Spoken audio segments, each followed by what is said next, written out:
Tarehe 2 Mei, Mama Kanisa anamkumbuka Mtakatifu Athanasi wa Alexandria, askofu na mwalimu wa kanisa. Mtakatifu Athanasi alizaliwa Alexandria, Misri, mwaka 295.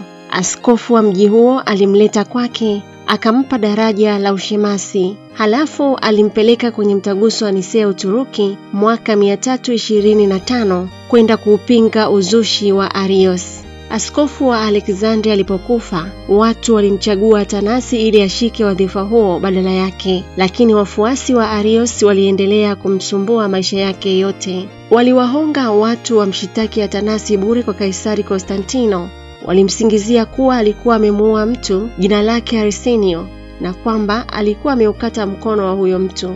Hata waliuonyesha barazani mkono mkavu wa Arsenio. Mkono huu ni mkono wa Arsenio, lakini wachongezi hao waliaibika sana. Arsenio aliletwa saa ile ile ya hukumu, akaionyesha mikono yake yote miwili kwa waamuzi. Wafuasi wa Arios walizua mashaka mengine ili wamwangamize Athanasi. Kaisari Konstantino walisadiki uongo wao na Athanasi alihamishwa ugenini mjini Trier, Ujerumani. Kisha miaka miwili mzushi Arios alipokufa, Athanasi alirudi tena Alexandria na watu walimshangilia sana. Askofu shujaa huyu alifukuzwa katika jimbo lake mara 5. Wafitini wa dini walimsonga hivyo kwa sababu hakuacha kuyapinga mafundisho yao ya uongo.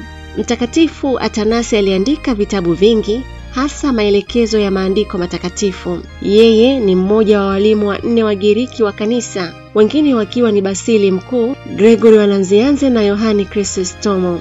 Mtakatifu Athanasi alikufa Alexandria mwaka 373. Mtazamaji wa Juve Media, na huyo ndiye mtakatifu wa siku ya leo ambaye Mama Kanisa anamkumbuka Mei 2, naye ni Mtakatifu Athanasi wa Alexandria, askofu na mwalimu wa kanisa.